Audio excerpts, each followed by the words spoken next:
This is Twit. Bandwidth for Know-How is brought to you by CacheFly at CACHEFLY.com. This episode of Know-How is brought to you by Braintree. If you're working on a mobile app and searching for the right payments API, check out the Braintree V.0 SDK. With one simple integration, you get every way to pay. To learn more and to try out the sandbox, go to BraintreePayments.com/knowhow. And by the Ring Video Doorbell. With Ring, you can see and talk to anyone at your door from anywhere in the world using your smartphone. It's like caller ID for your home. Get $10 off the Ring Video Doorbell when you go to ring.com/knowhow. Today on Know-How, is it time to replace your SSD? The Hobby King beer lift. Your questions, our answers. Oh, and by the way, Blackhat DefCon.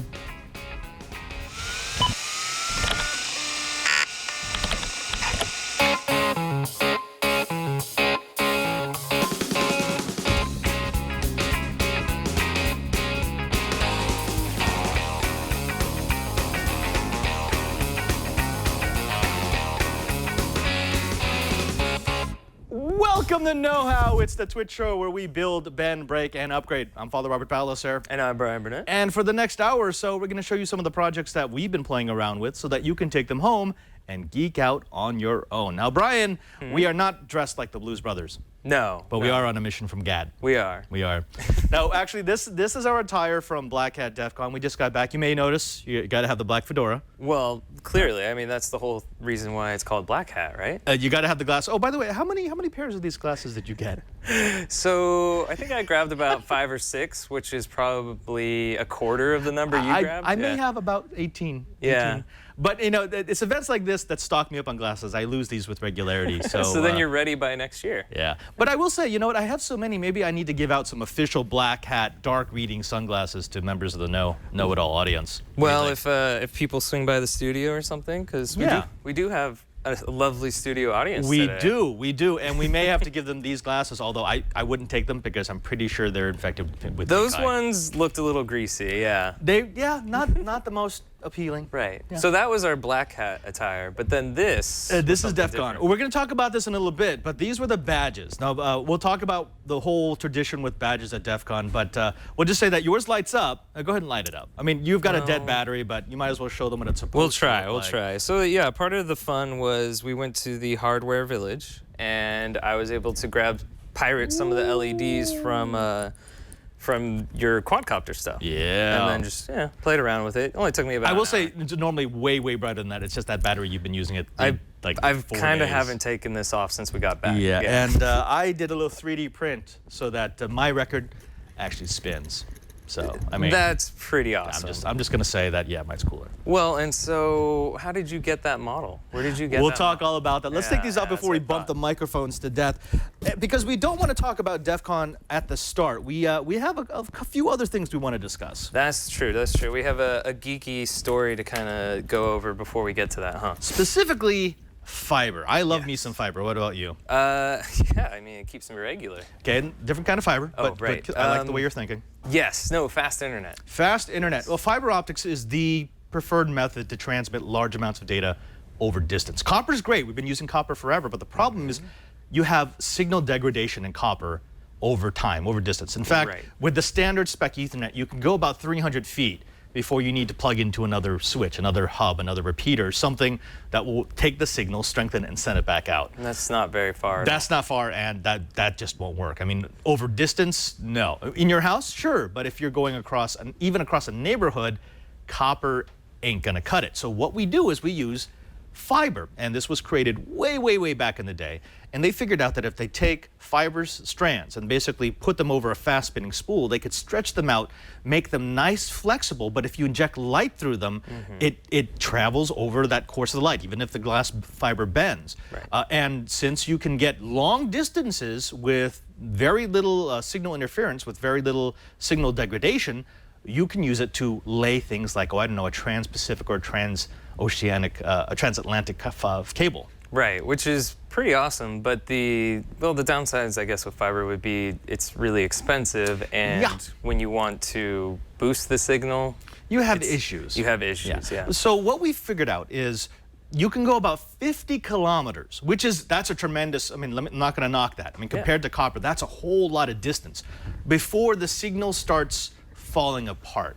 The issue is going to be that you're never shooting one laser into any given strand of fiber. Right. Because you need to maximize the amount of data that you can pump through a fiber, you're actually using multiple wavelengths, and you can even use multiple directions, because you could the light can actually bounce back and forth off the core of the light. So you could have lasers at different angles shooting into a single core at different frequencies, which means you can get many signals going through a single strand of fiber. So that's really cool, but the issue is that it has interference at that point? Right, at distance, you're only going to go 50 kilometers. Right. And that means you're going to have a device. And imagine a device that's designed to be powered off the little amount of power that actually goes along with all the fiber strands. And every 50 kilometers, you have to have a repeater, an amplifier. It takes the signals in, cleans them up, re-amplifies, shoots them out the other side. Right. So every 50 kilometers, and you might have a 3,000 kilometer link.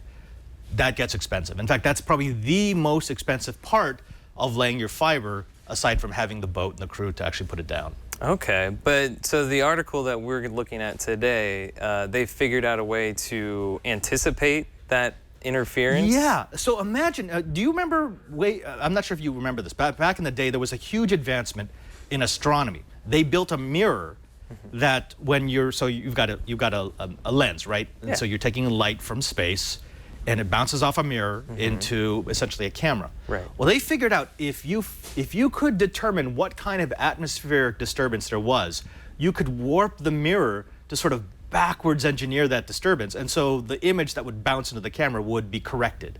Okay. So it's anticipating the amount of distortion. Okay. They did the same thing. There was a group called the Photonics Systems Group, and they figured out that there's a very regular pattern of degradation that you're going to get in the signals. So they shoot that into the fiber at the beginning. They anticipate all that distortion, and when the signal comes out the other side, it looks normal. That's cool. It's very cool, but here's the cool thing.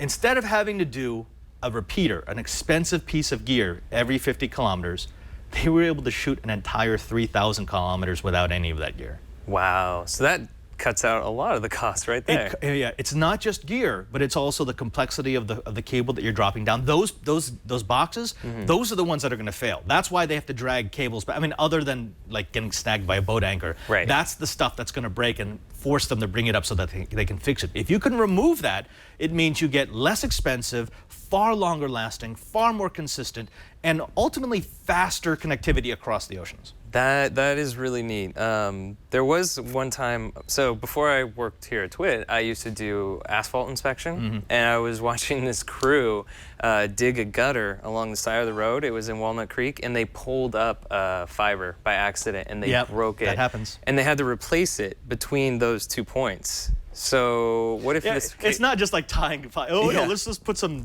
black tape around this. Will be good. No, fiber is trickier. Yeah, you have to be really careful when you're splitting it and stuff too, right? This technology can be pushed even further. They've shown that they can push 7,400 miles. Wow. Before they need any additional material. So this is going to be the standard. I mean, they're going to develop this into something that can be integrated into the current crop of fiber products. And you're just going to see faster fiber, lasting longer, going more places. Can I have it come to my house then? Maybe? Yes. When will I see these results? When Google decides they're going to give it to you. Ah, man. But okay, we promised you some Blackhat DefCon, so we're going to get to Blackhat DefCon. Cool. I think the first thing that we want to talk about is Blackhat, right? Because Blackhat was sort of, if you consider that entire week of Blackhat and DefCon the summer camp for hackers, Blackhat was the class component, right? Yes. You sat down, you learned about it. DefCon was more the social. Yes, definitely. Well, considering this was my first year at a Blackhat or DefCon, I really didn't know what exactly to expect. But Blackhat definitely felt more, I don't know if it's professional would be the word for it, or like corporate, but it was like, yes, much better. We went to like a lot of the speakers. We talked to a lot of the individual people who were doing presentations. And then they had the vendor floor, which if you've ever been to WonderCon or like Comic-Con, it kind of felt like that because there was these booths everywhere. So people were throwing swag out, into the crowd and stuff. Oh, swag? You mean like a freaking laser? A shark with a freaking laser beam on its head? Exactly like that. Are you talking about something like this, Brian? Yeah, Yeah. Oh, by the way, Bryan could have had one of these, but he didn't wake up early enough. You know what? I have a feeling that I was actually at the keynote on the first day. I was working, so that's why I wasn't able to get a shark. And then somebody ran out the doors like, okay, camera set up. I'll see you in a little bit. And then you were elbowing people. I wanted to get my as you shirt, ran man. out. I needed my shirt. Yeah, you didn't even tell me about it until you came back. Well, because I didn't want you to get one. Clearly. Okay.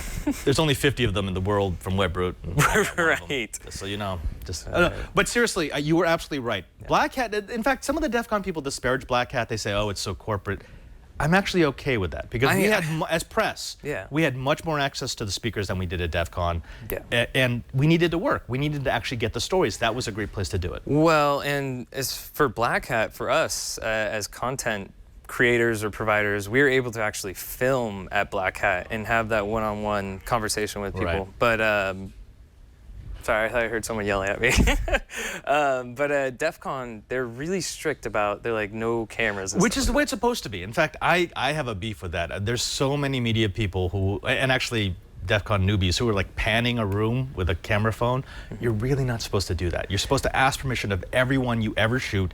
You don't take wide shots. That's common manners. I mean, I've been doing DEF CON for 14 years. You've always done that. Yeah. Which is why I like Blackhat, because Blackhat, we actually, I mean, literally, we sat down with the people doing these big talks with, with Charlie Miller and Chris Ballecer. With the Uconnect hack for the exactly. Jeep. Let's talk a little bit about that because, and actually, Alex, go ahead and run that first video. This was probably the talk, right? This was the one everyone was talking about from Blackhat. Very good presenters, very cool topic, and their exploit. I love this. They started with the question, "Hey, how does the vehicle know what time it is?" And it's from that very simple question that they developed this way of looking at what the vehicle is communicating. They started with the Wi-Fi. They did a man-in-the-middle attack on the Wi-Fi, and then they used femtocells to do a man-in-the-middle attack on the cellular connection. Right. And it was from that initial question of what packet is it sending out and what is it receiving to get the time that they were able to unravel the exploit. Well, and the thing that I thought was really cool is when you read the headlines and things like that, all you hear is car got hacked. But when you went to the presentation, you learned this took them a year.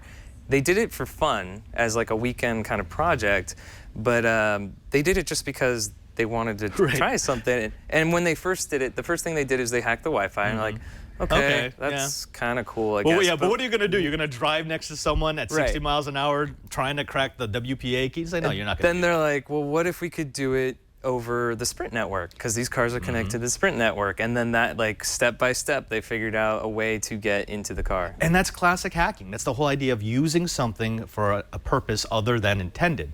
They got a bunch of femtocells. Don't know where they got those, but they got a bunch of femtocells.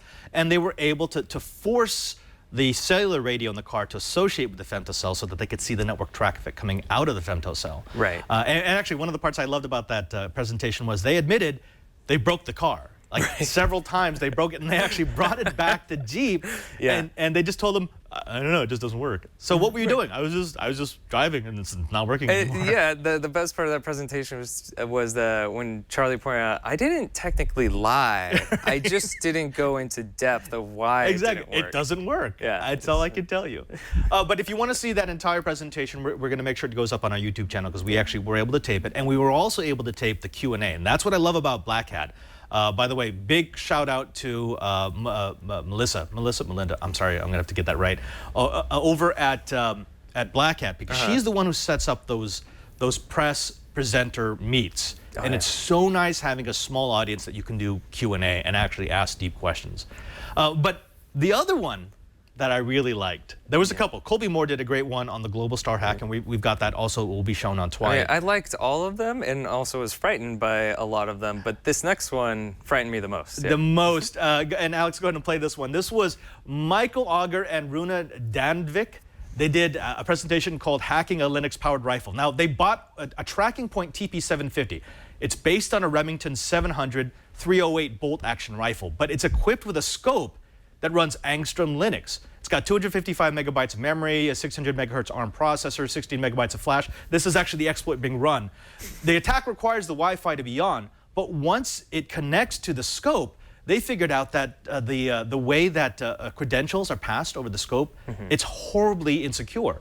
So what they did was they showed you, so they rooted in, and they were essentially able to affect the variables. They were able to tell the rifle things were true that actually weren't true, which is very, very interesting. Alex, go ahead and go to the next one. This will show you how it's actually working. It's very similar to the way a MiG works. So you line up your scope and you pull the trigger, but the rifle won't let you fire. It won't actually fire the round until the rifle's in the position to hit the target you first pulled the trigger on. Right. That's how some of the old MiGs worked. So you would line it up and you pull the trigger, but the cannon would only fire when the computer thought the rounds could hit the target. Yeah. So this is what it is. You line it up, squeeze the trigger, and when it's in the right place, the rifle will allow the bolt the trigger to cycle. Yep. Yeah. So very easy.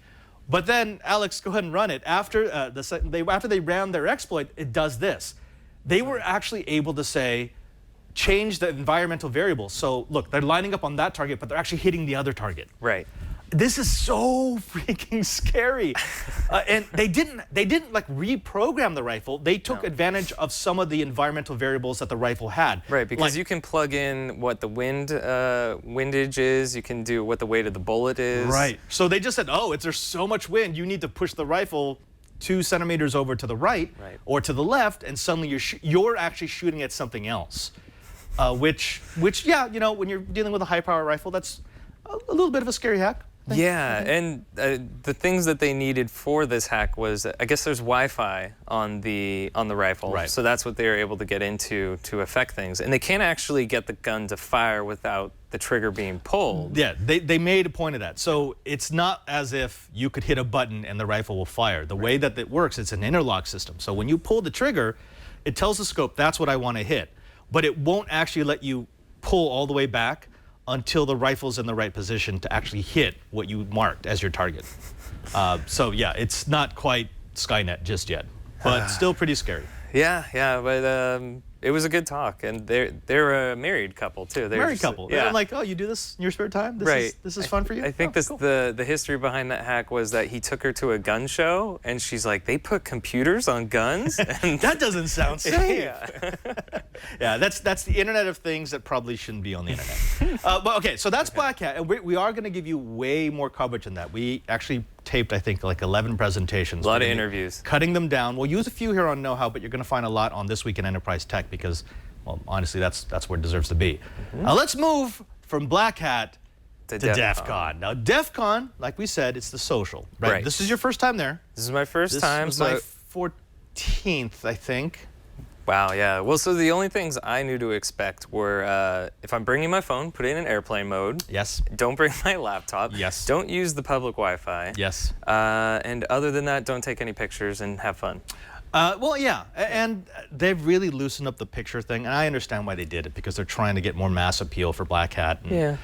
But I found there were an abnormal number of newbies this year, like a lot of newbies, and they really didn't know the rules. Yeah. And some of the old guys were kind of being jerks. Hey, man, delete my picture. It's like, okay, well, take it down a notch. They don't know the rules yet. Yeah. But let's go ahead and let's talk about SCADA. Because this was kind of cool. Which stands for? Supervisory Control and Data Acquisition. These are those units you hear about in the news all the time because some brainiac decided to put a SCADA device that regulates a fuel tank or a pump onto the internet so they could do their job from far away. Well, SCADA devices were never designed to be on a public network. Right. They don't have security. Everything's in clear text. And Alex, if you go ahead and run this will show you some of the SCADA devices that we ran into in the SCADA lab. Now, they have these hooked up to little robot hands, which we had a lot of fun with. This is a typical SCADA unit. This is actually one of the newer ones. They had an Ethernet jack on this thing that you could plug into, and they actually gave you instructions on how to hack it. Yeah, and it was like 3 lines. It was like Python or something. It was Python. There is no hack involved. You just plug in, and if you know even a little bit of coding, you'll be able to take this thing over. This is supposed to run power plants. That's what these devices are used for, but we were using them to do robots. Yeah, they're little arms, and they had little bottles of hand sanitizer that we were trying to pick up and stack. We actually, You were can actually playing turn with up the these- volume on this, Alex. We were playing with these for a lot longer than I thought we were going to play with them. Yeah, we had too much. And actually, they had one of these that was rigged up to play Tetris.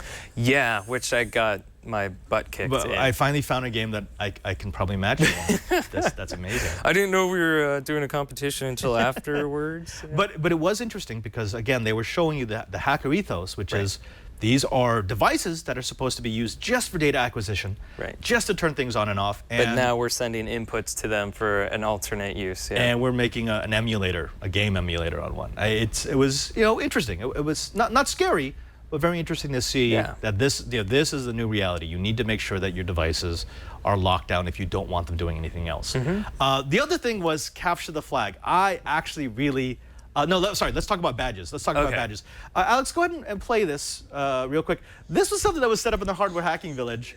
Did you know your badge actually has music on one side? So this is a thing they do every year, right? Like the badge is some part of a project? It's the Crypto Challenge. So this was someone hooked up their badge on a record player and ran it through an oscilloscope, because on the other side, there's actually a message. It's a sequence of numbers. It was like 6B-71 / like it would read out the code. Yeah, it was like this hex. Yeah. And people, but the result, it wasn't just that. People were also hooking it up to an oscilloscope to see if they could find anything weird on the patterns. Which you never know. You never know. There's so many little secrets in here, and then you came back with some other stuff that I didn't know about either. Of course. But we'll get to that. We'll talk about that. But let's talk about this. So, the badge at DEF CON is always a work of art. It's made by a DEF CON member by the name of Lost, who's going to be on the show, by the way. Lost has agreed to come on the Know How. Cool. He's a really cool guy. He's brilliant. He's artistic.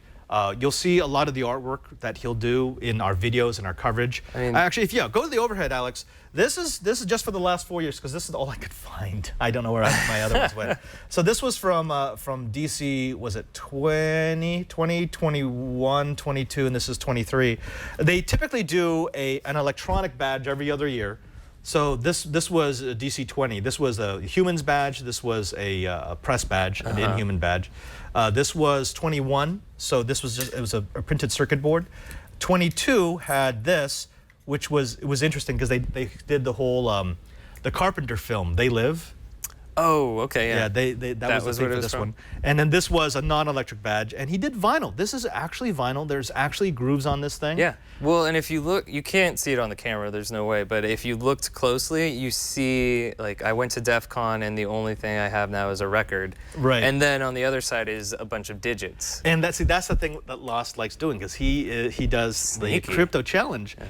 And like, for example, on DEF CON 20, the lanyard was actually part of the Crypto Challenge. Those little dots? That was actually part of the code that you had to decipher in order to answer the Crypto Challenge. Did you decipher it? I did, but then I got bored because I wanted to build stuff. Right. See, that's the thing. You know this, because we spent almost all our time in the Hardware Hacking Village. We did. It's impossible to do everything at DEF CON. Yeah. You kind of have to pick one, otherwise you'll never really do anything well. You got to pick one thing and say, you know what, I'm going to learn how to do this, and that's what you do. Well, like you were saying, there were speakers at DEF CON, and we didn't go to one speaker at DEF CON. That was like get that all Blackhat. on the internet. Yeah, that's what we did for Blackhat, and it was just fun to walk around the floor, because the next thing that I had no idea what was going on, but it looked awesome, was capture the flag. Yeah, let's go ahead and run over to that. Alex, go ahead and use that video. Now, I did it right. I'm not filming any of the people who are running the game, but this was a visualizer. Now, the guy who made this made it Unreal. So this is the Unreal Engine. What he did was he took the network traffic and he turned it into a graphical representation of what was happening in the competition. Right. Now, the cool thing was there were actually LEDs on the desks, and it would be green if it was okay, and if red if you've become a victim. Right. And so you would get points for attacking and points for defending. So you had to defend your services and attack other services. This was a great competition. In fact, the way that they reformatted it is so much better than it has been in past years. The past 3 years, it's never been a close competition. It's always been like one team has all the skills and everyone else is a nooblet. So it was like a blowout, basically. It was always a blowout. But this, right up to the last hour of the competition, it was up for grabs. Very well done. In fact, we're going to have one of the guys, Chris, from the Capture the Flag team. He's going to be coming on to, I think, This Week in Enterprise Tech, talk a little bit about some of the things that they're hoping to teach by running, red team, blue team exercises. Well, and out of everything that we saw at DEF CON, that was probably the most I don't know, the hacker thing that I Hackery. saw there. It was like a bunch of people over laptops typing furiously with a bunch of lines running across their screen. And I was just like, I don't understand this, but it looks awesome. But the CTF, so that's elite, okay? Yeah. So you can't step up unless you actually know something because you get blown out.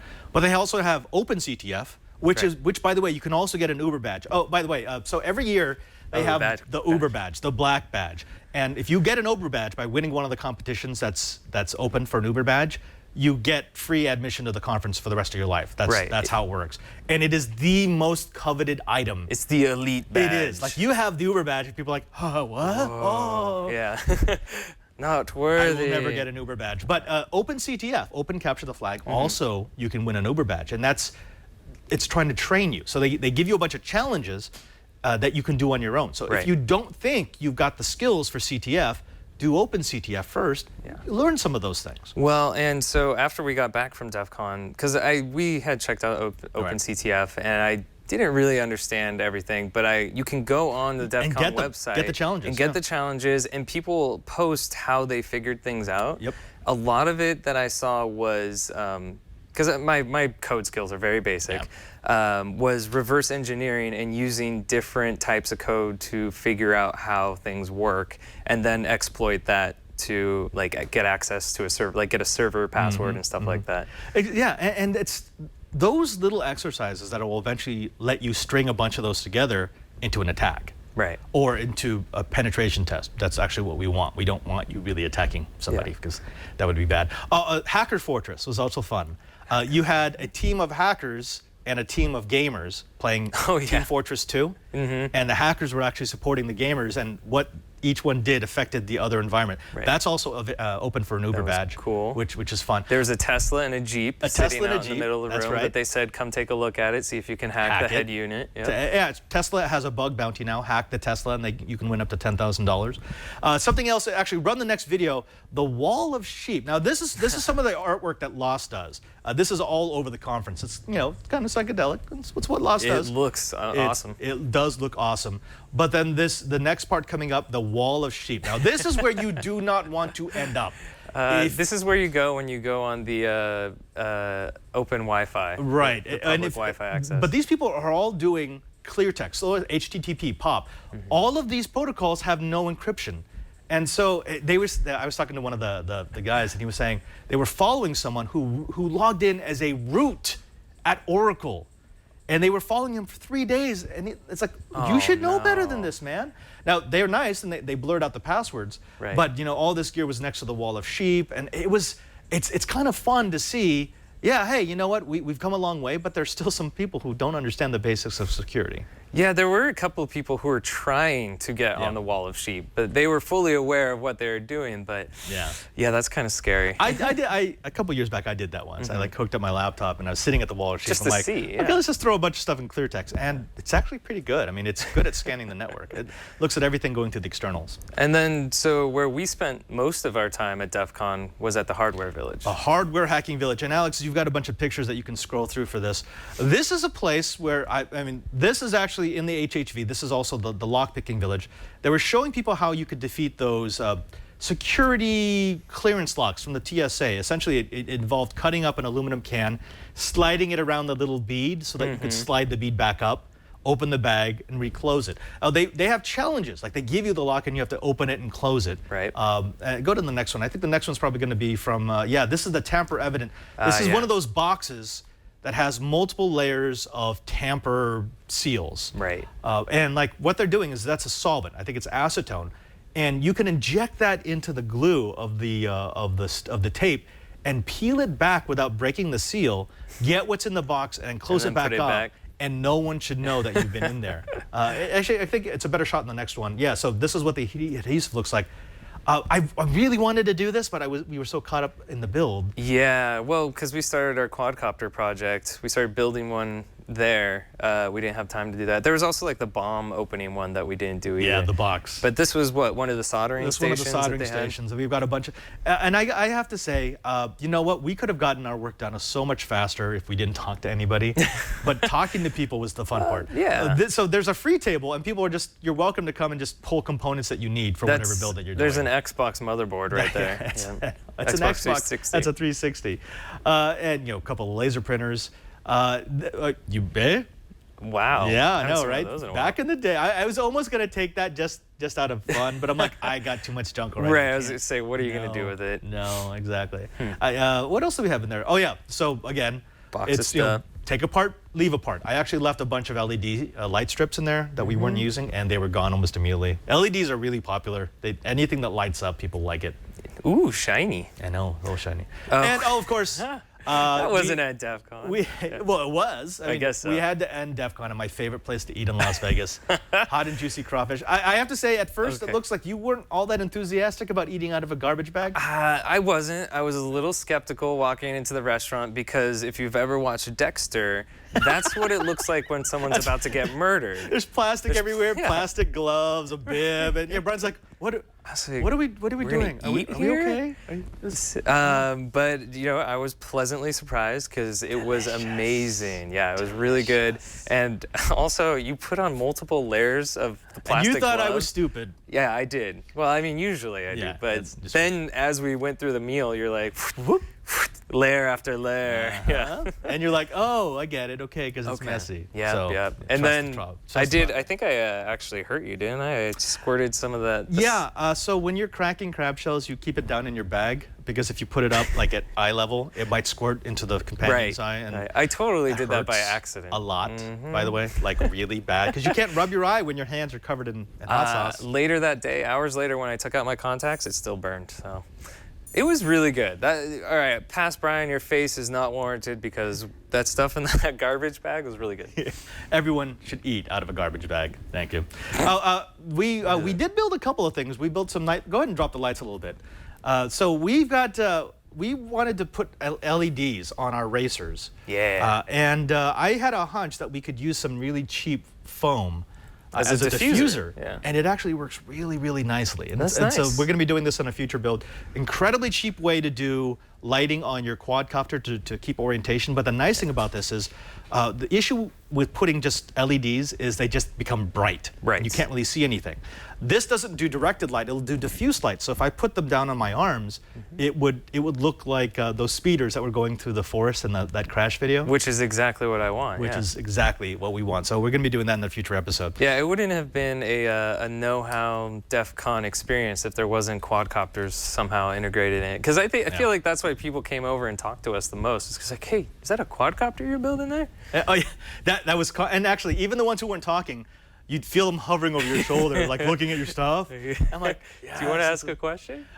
The first day, a quadcopter build that normally takes me about 45 minutes took 8.5 hours. Yeah. But it was cool. We got to talk to people. Point, we got to meet new people. Hand out a bunch of cards. Come watch know-how. What's this? This isn't. I didn't see this when I left. Well, once you leave, I actually get to work.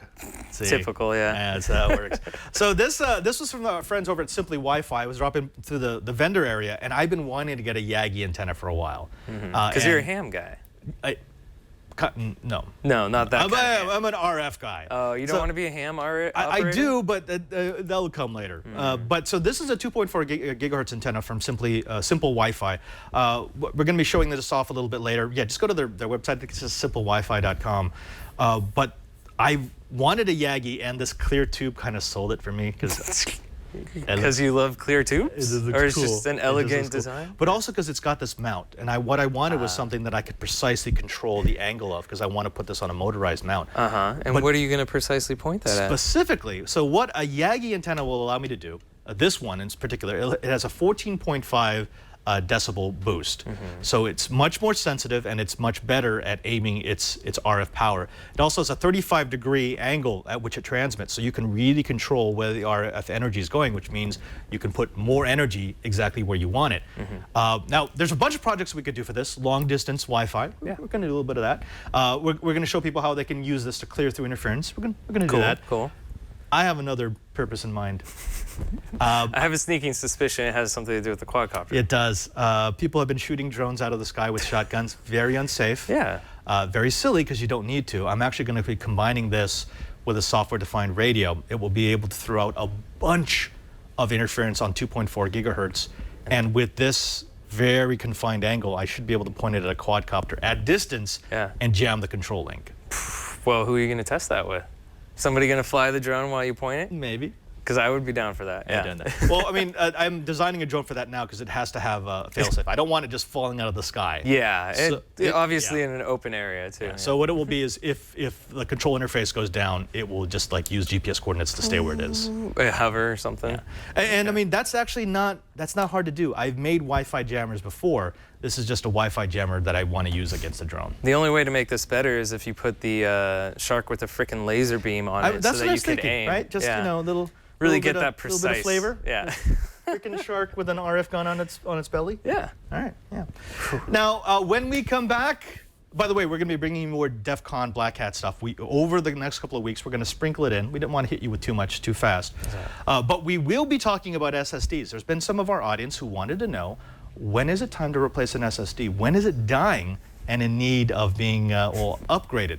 But before we do that, let's go ahead and take a break to thank the first sponsor of this episode of Know How. And this is specifically for you folks out there who are doing mobile development. If you're doing mobile development, you know at some point you're going to want some financial transactions. You're going to want to be able to accept either donations or in-app payments. Now, there are a lot of ways you could do that. You could do it the old school way, which was to set up your own transaction server and make your own agreements with financial companies. And then worry about back-end security, because honestly, if you ever leak out personally identifiable customer information, you're done. I mean, unless you're a huge corporation, you don't recover from that. Oh, you could do all that. That's absolutely possible.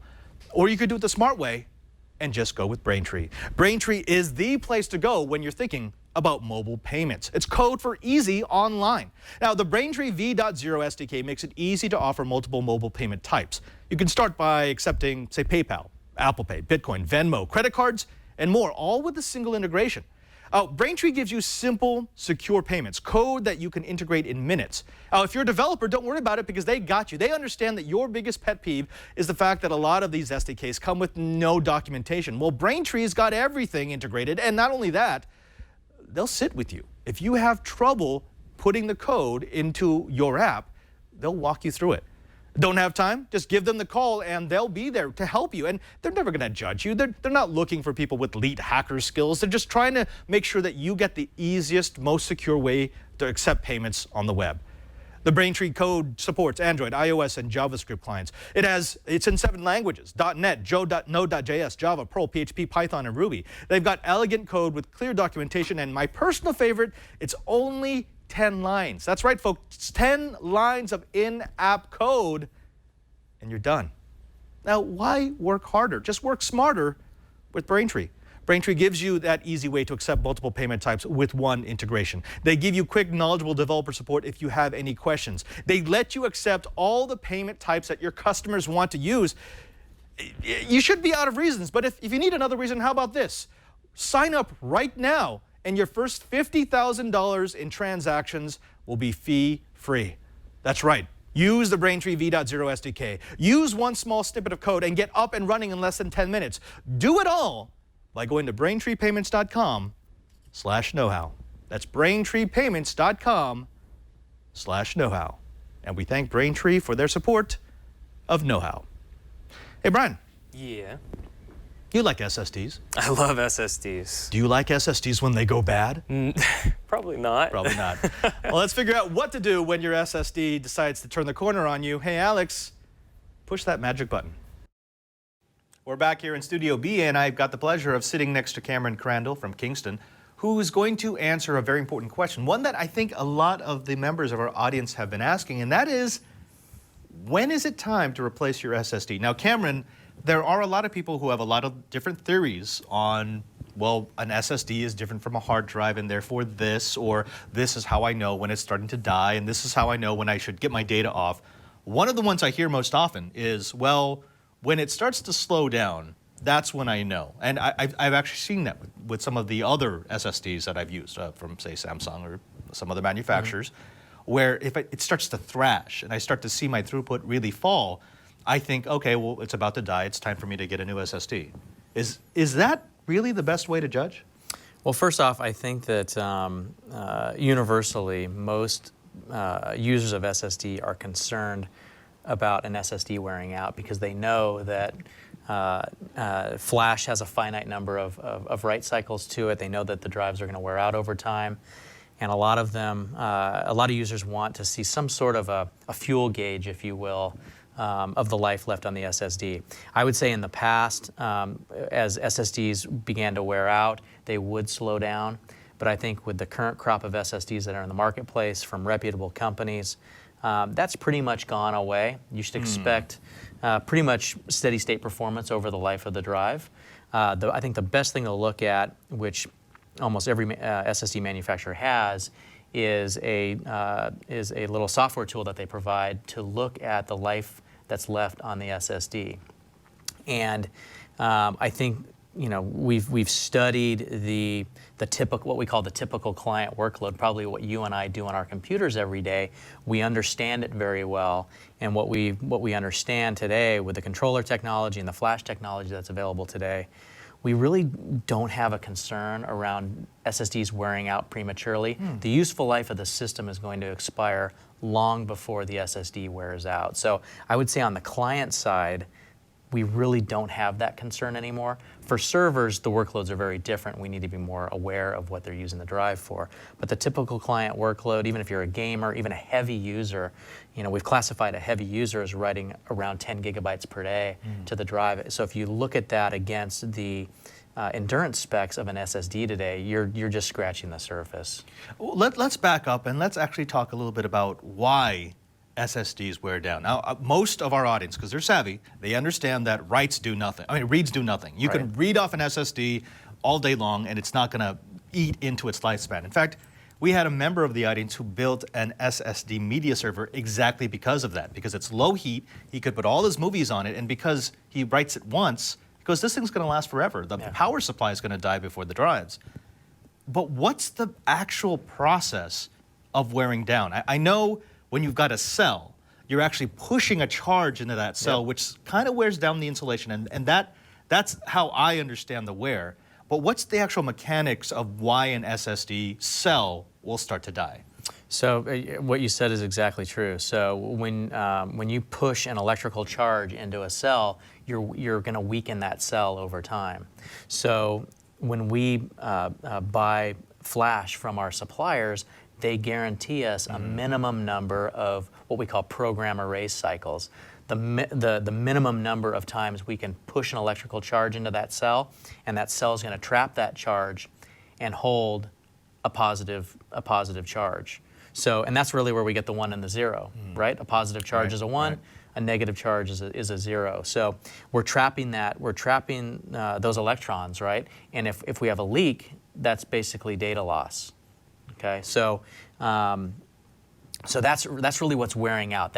Think of that cell, an electrical charge being pushed into that cell thousands of times, and eventually that cell can't hold that charge anymore, and that's when we have data loss. What is the typical cycle for a cell? How many times can I do that? Charge it, discharge, before it can't hold a charge anymore? So that's a great question. So there are different grades of flash. So there is flash that will do several hundred program erase cycles, all the way up to NAND that will do several thousand program erase cycles. For what we consider the typical client workload, that term I keep using, a 3000 PE cycle flash is more than suitable for the typical client workload. So most of Kingston's SSDs are built using 3000 PE cycle, what we call MLC flash. Which doesn't sound like a lot. 3000 doesn't sound like a big number, but then how many cells are in a typical flash drive? And we're doing wear leveling. And you're doing wear leveling, yeah, right? So we distribute the writes out across the drive. We're not writing to one area of the drive and wearing that one area out. A lot of the failures that we got in the earlier drives, because I had a lot of them, was because wear leveling wasn't really perfected. I mean, they may say they had trim, but it probably wasn't completely effective. Right. It wasn't spreading out the writes over all the drives. So you would get sectors that were really, really weak, and that could cause the entire drive to fail. Is that the cause of most of these failures that we've heard about? It can be. What's happened with controllers over the last several years is they've gotten really good at what we call garbage collection, and clearing out that invalid data. One of the things that really slowed down SSDs in the past was when you wrote to the drive for a long period of time, you had a lot of invalid data, basically data that had been deleted but still resided on the drives. Garbage collection. Garbage collection and trim, right? They effectively they're trying to accomplish the same thing, and that is keeping the NAND clean so that when a new write comes into the drive, it can write directly to flash without introducing some latencies to manage some of that invalid data. So trim and garbage collection are really key to steady state performance over the life of an SSD. Almost everybody supports trim today. Garbage collection is done very, very well. And on the early generation SSDs, we didn't have trim and we didn't have very good garbage collection routines, and we saw drive performance fall way off from what it was right out of the box. Well, I remember having drives that were rated for like 400 and 200, and suddenly they were at 150. Yep. Yeah. And I'm thinking, whoa. And someone, later on I found out, because of the fact that we've got Steve Gibson on our network, and he told me to run a diagnostic with his tool, and essentially all it did was garbage collection. And he explained, if you've got all this garbage in your flash, every time you want to do a write, it's got to look at that section and say, well, this is not ready, and let's prepare the flash cells for you, and then write it. So yeah, I'm glad that's going. Now, bottom line it for the folks at home, if they're worried about their SSD wearing out, is that a valid concern? I would say with the current crop of SSDs from reputable SSD companies, it's not a concern anymore. So the only real reason to replace it is because you want one that's faster. You want one that's faster or bigger. Yep. Or larger capacity. More flashier. More maybe. flashier, yeah. Redder. Kind of more illuminating. All right. Well, I've been speaking with Cameron Crandall from Kingston. He's been telling us that if you've got an SSD, it's just fine. But still, go ahead and say it's wearing out if you need a reason to buy another. Back to you, Padre and Bryan, over there. So, yeah, that's how it works. And actually, we've got Creamy Corn Cob in the chat room saying, how much longer do enterprise drives last? He actually, he addressed that. Essentially, enterprise drives just mean that you've got more over-provisioned flash so that you can use that in case you have sectors that go bad. Right. They're very reliable. There was that report a while back that said, well, if you keep it at 400 degrees, it was at an abnormal temperature, you could cause SSDs to fail. Well, that's true. Okay, that's true with a lot of things. Yeah, don't do that. Just avoid that. Don't store your SSDs in an oven and you'll be okay. Well, I'm glad to know that I can replace my SSD just based on vanity, because I want a prettier one. It's at this point, it's no longer, well, I'm replacing it because I'm worried about it being unreliable. It's now, well, there's something that's faster. Bigger. Yeah, that should be the thing.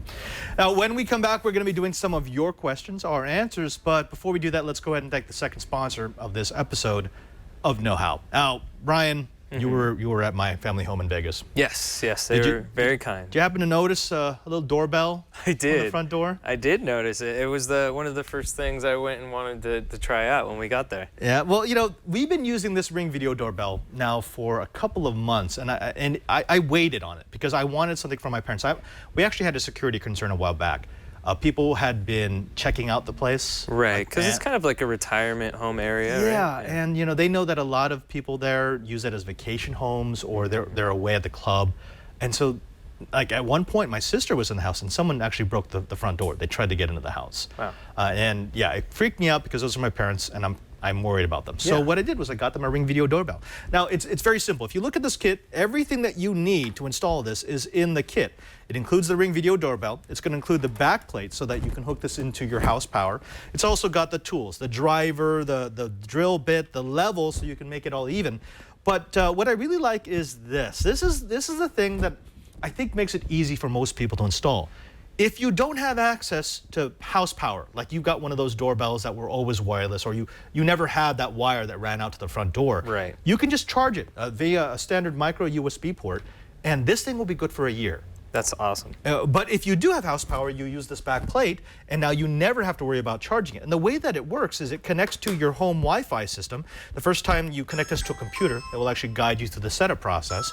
And then it allows you to ring your app. So on your phone, on your tablet. Oh, here's the really cool thing. It basically becomes caller ID for your house. Like this is actual data. This was a doorbell ring that happened at my parents' home this morning.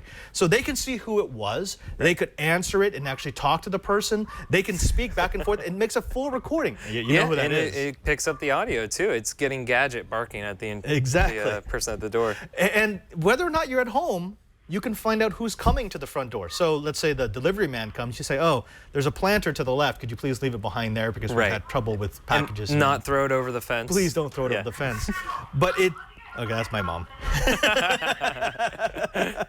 But that's what the Ring Video Doorbell does. That's what it's very good at. It allows you to have not just a really good way to answer the door and find out who's coming to your house, but also to have peace of mind. I mean, Ring knows that 95% of home break-ins happen during the day, and that's really what they're trying to prevent. They're trying to let people know, hey, you're being watched. This ain't the house for you.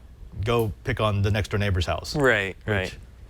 It's okay. It's not, those aren't my parents. Unless they have a Ring also. Exactly. Oh, it is very easy to install. This is something my father was able to do. He's not the most tech-savvy person. He knows tech, but he doesn't have patience for this. He was able to get this thing up and running in about 10 minutes, and we had it on his phone within 20 minutes, and he just loves it. They swear by this thing. We're actually trying to get a couple of more. Now, right now, you can get $10 off the normal price. That's right. Get one of these for your home right now. Protect your home and have a peace of mind by going to ring.com/knowhow. That's ring.com/knowhow and get $10 off for some peace of mind. And now the only thing you have to worry about is a video of your dad walking out in his boxers. Like, Dad, stop doing that. I'm like, there are cameras, Dad.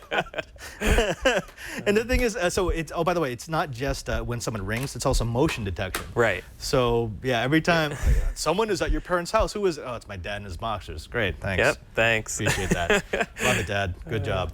Actually, I'd like to step back a little bit. We did have a question from Stan Keeley, specifically about SSDs. He wanted to know a little something that actually ties into the video. He asked, are there any good tools to test an SSD drive? I bought a Kingston SSD and have had it in my PC for about 3 months. Now it's telling me it's reached its end of life, but how could that be?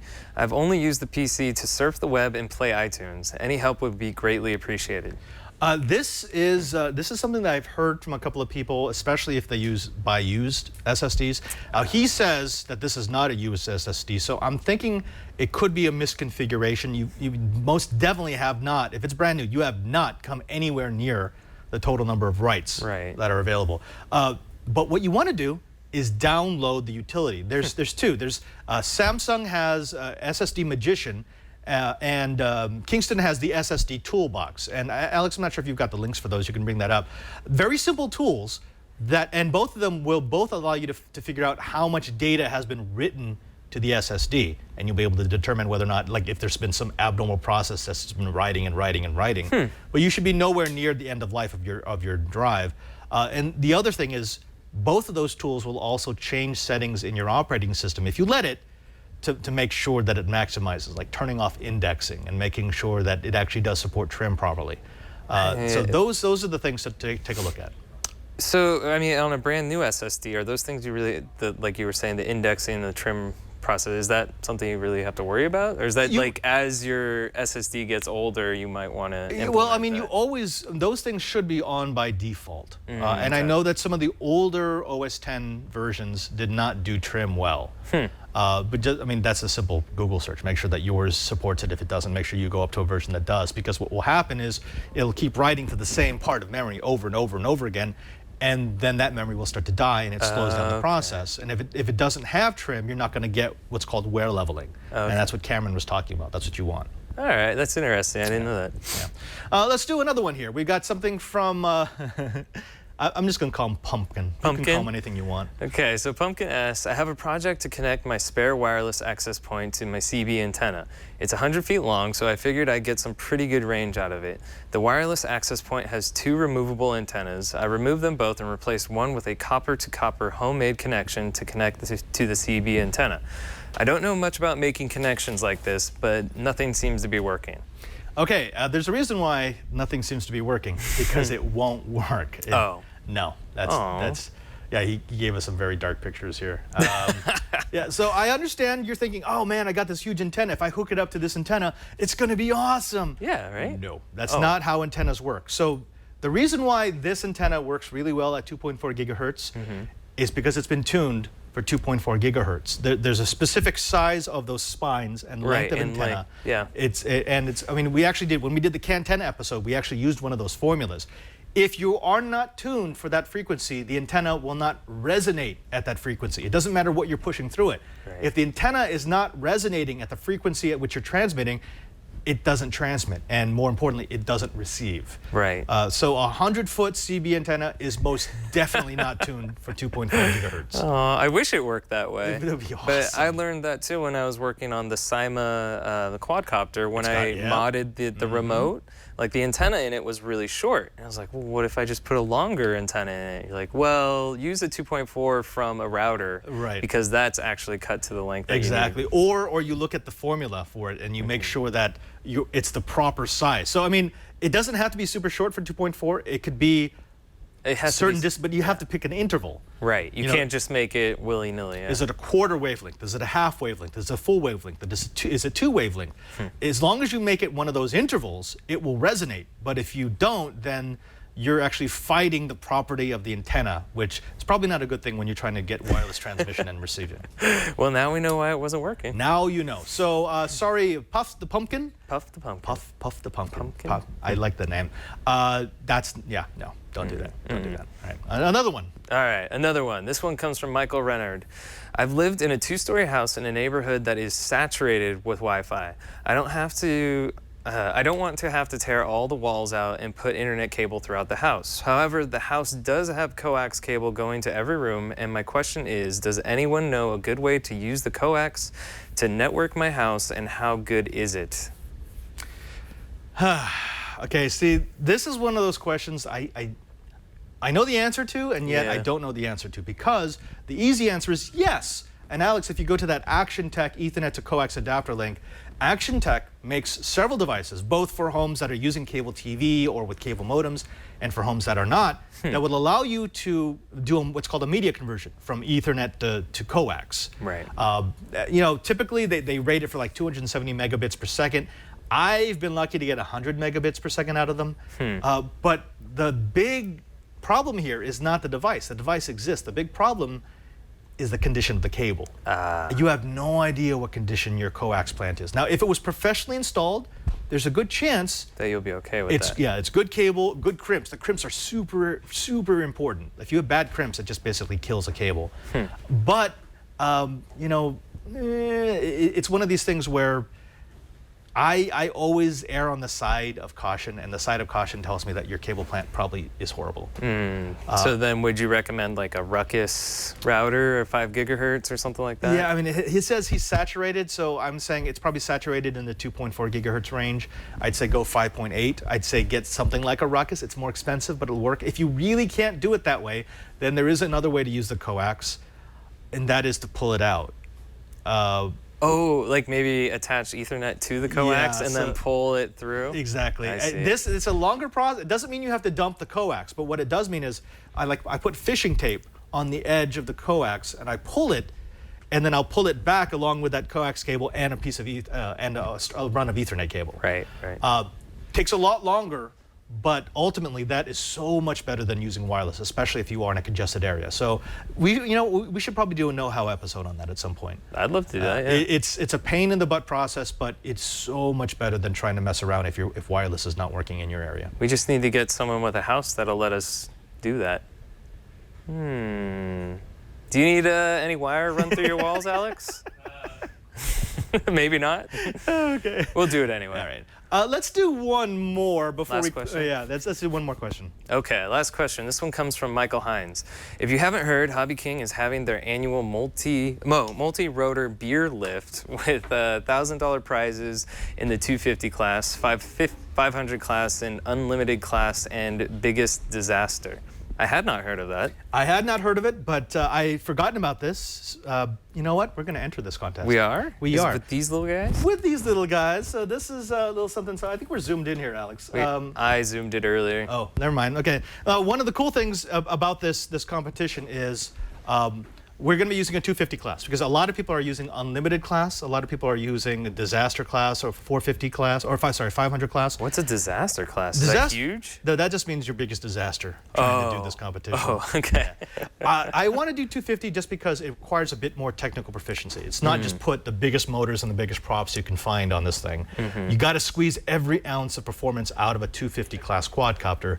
I think we can actually do this. Now, this alone, fully throttled up with 6-inch props on a 4S battery, can probably lift about 400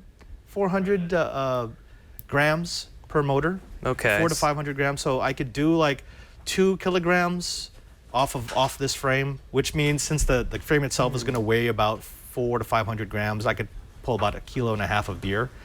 That's not enough. No. So what I was thinking is, maybe doing something like that, and then putting another 4 motors up top, and maybe spacing it out a little bit to get a little clean air. And these actually have a camber on them, so it won't completely shadow the props below it. I would like to get a 250 quad that could lift 3 kilograms of liquid. Jeez, Padre, it just seems like you're stacking quads on each other. I don't know. Quads on quads on quads. Yeah. Stacks on stacks, Brian. I heard you like Stacks on quads, stacks. so I put a quad on your quad. Now, the cool thing about this project is we haven't actually done a quad build, I think, in like 6 weeks now. It's been a while. We stepped We're getting away. the itch again. We're getting the itch again. And this is stupid. This is something that you shouldn't do, so we're going to do it. We're going to try to build a quad that will lift at least 3 kilograms. I probably won't win the contest, but it'll be fun to do it.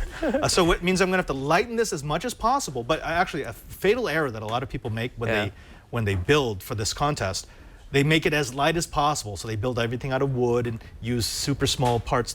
But then you have problems with the quad snapping in half. Right, because then you have all the forces coming from the motors and stuff that would tear it apart. Yeah. So I'm going to try to make a sturdy craft that can lift all that and then maybe still fly around for fun. Okay. Does that sound fun? That sounds like a good contest. I would like to watch that. Okay. We've got that, and we've got the indestructible in-house quad build that we're gonna have to do in a little bit. So it'll be fun. Oh, one last thing before we get to the parting GIF. We don't have a parting shot because we're running out of time. Hey, Brian, you got one of these? You mean like a Microsoft coin? Yeah, Like a super secret, awesome Microsoft party coin? Microsoft, security research, maybe their bug bounty program. This is only what the really good Microsoft people have. Like when you're a really good fan, you get one of these. Yeah, you earn those. Yeah, actually, you do have to earn these. They don't just give them out. No, we got these when we went and met some people from Microsoft. During the Blackhat DefCon stuff, and it was pretty cool when they were describing the bounty program that Microsoft does. Up to $100,000. Right, and they have like a leaderboard of all the people who have submitted the biggest and/or most bugs. And of the top 10, 5 of them are from Google. Yes, right. Which is awesome. Right, and then we were also learning, I forget the guy we were talking to's name at the moment, but Alex, he said that there's like Chinese guys who do it too, and they're like celebrities in China. Like people recognize them. Yeah, the security research, and I mean seriously, if up to $100,000 for a single bug, if it's big enough, that's a living. You could do that a couple of times a year. Yeah. You can make your living as a security researcher. Well, and I think it kind of summed up the whole trip for me too. Is like, why do these conferences exist? Why would you want to tell people how to hack stuff? It's to like make things more secure. Make them better. Right. And there's more incentive to do the right thing when you do it this way than it is to do the wrong thing when you don't have payouts like this. Right. Unfortunately, we weren't able to get another coin for Alex because they're like, we don't know if he's a real Microsoft. He doesn't person. really like Windows that He really much, doesn't. right? But what I did get him was some Windows 10 Microsoft hand sanitizer. So especially for that TriCaster. For that TriCaster. After that bacteria episode we did, he's gonna need it. I think that's why they gave it to us. They're like, hey, here you go, man. Here's something for your director.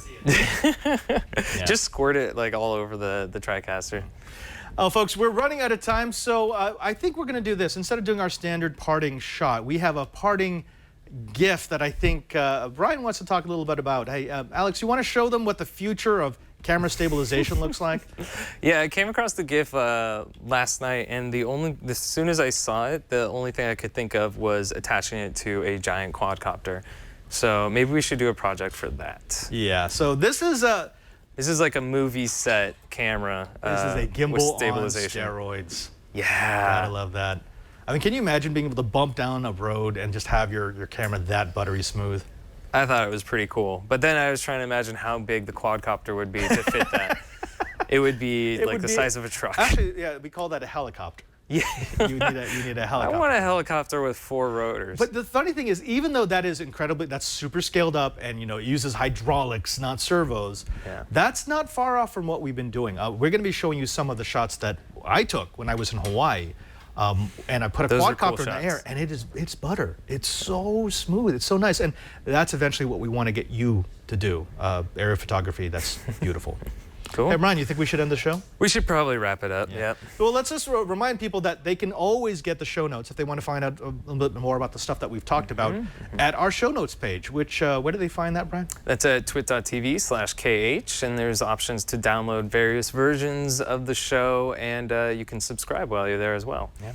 And don't forget that while you're there, go ahead and scroll through our back inventory. There's been a lot of questions about where do I do this build, where do I do that build. It's all there. All of our builds are going to be contained there. Oh, and by the way, I'm actually cutting up the individual projects that we've done for quadcopters. And then we're going to stitch them together. We're going to stitch them together. We're going to make everything easily accessible. That's what a lot of people have been asking for. So he's overburdened. He's got so much stuff to do. I've got a little bit of free time, so I'm going to go ahead and do that for you because I love you. Don't forget that you can also join our Google Plus group. Just go to Google Plus and look for Know How. If you go there, you'll find a very fantastically active community. Oh yeah, that's the best place to go if you want to submit a project, ask us questions, or if there's show ideas that you want to see us talk about, let us know. Yeah. And don't forget that if you're not into the Google Plus group, you can always find us on Twitter. Where are you? I am at cranky_hippo, and it's a great place to follow us if we go to a convention like DefCon or Blackhat. That's where you'll get the behind-the-scenes kind of stuff. DefHat, yeah. And I'm at Padre SJ, also a very good place to follow me to find out what I'm doing when I'm not at Twit TV. And our director, I think his name is Doge. Doge? Something?